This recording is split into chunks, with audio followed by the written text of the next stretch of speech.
Assalamualaikum warahmatullahi wabarakatuh. Alhamdulillah, puji syukur kita panjatkan kepada Allah Subhanahu wa Ta'ala yang telah memberikan kita kesehatan dan kesempatan untuk menghadiri pertemuan pembelajaran sekolah paralegal. Saya Marwah M. Leo, peserta dari Sekolah Paralegal Angkatan 2. Di video monolog kali ini, saya akan memaparkan apa yang saya ketahui dan pahami dari pertemuan kedua Sekolah Paralegal di hari Sabtu 31 Agustus kemarin. Pertama yang saya pahami ialah penyelidikan adalah serangkaian tindakan yang dilakukan oleh penyelidik untuk mencari dan menemukan fakta atau informasi terkait dugaan pelanggaran yang memiliki implikasi hukum. Penyelidikan melibatkan pengumpulan bukti, pemeriksaan tindakan yang dianggap sebagai pelanggaran, dan menentukan apakah ada dasar yang cukup untuk mengambil tindakan hukum terhadap pihak yang diduga melakukan pelanggaran. Penyelidikan adalah tahap awal dalam proses penegakan hukum yang bertujuan untuk menghindari tindakan tergesa-gesa dan memastikan bahwa setiap langkah diambil dengan hati-hati dan penuh tanggung jawab. Penyelidikan membantu mengumpulkan informasi awal untuk menentukan apakah suatu peristiwa dapat dilanjutkan ke tahap penyidikan, di mana tindakan hukum lebih lanjut dapat diambil. Penyelidikan dilakukan oleh semua anggota Polri dengan wewenang yang terbatas untuk mencari dan menemukan data terkait dugaan tindak pidana. Penyelidikan hanya dapat melakukan tindakan lebih lanjut jika mendapat perintah dari pejabat penyidik. Menurut Pasal 5 Kitab Undang-Undang Hukum Acara Pidana, fungsi dan wewenang penyelidik ialah menerima laporan atau pengaduan, melakukan penyelidikan dan pencarian, menyuruh berhenti orang yang dicurigai, dan tindakan lain menurut hukum. Selanjutnya, pada sesi kedua yang saya ketahui ialah menurut Profesor Subekti, hukum perdata dalam arti luas adalah meliputi semua hukum pokok yang mengatur kepentingan perseorangan.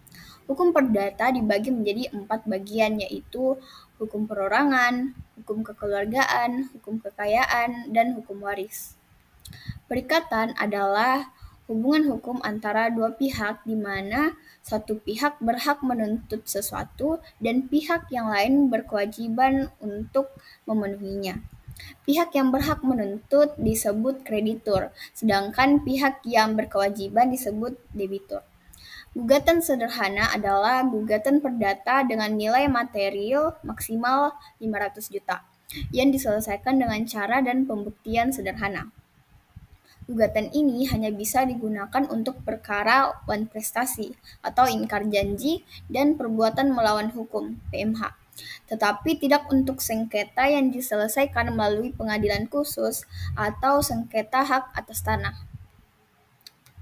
Lalu selanjutnya pada sesi ketiga, yang saya ketahui ialah perkawinan dapat putus karena kematian, perceraian atas putusan pengadilan. Perceraian hanya dapat dilakukan di depan sidang pengadilan agama setelah pengadilan agama tersebut berusaha dan tidak berhasil mendamaikan kedua belah pihak.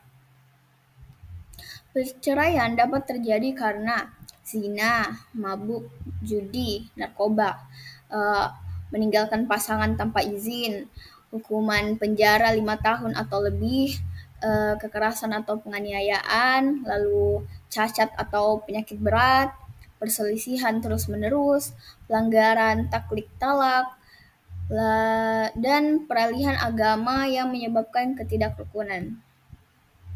Selanjutnya, pengadilan agama dapat mengizinkan suami istri untuk tidak tinggal serumah selama proses gugatan perceraian jika ada pertimbangan bahaya.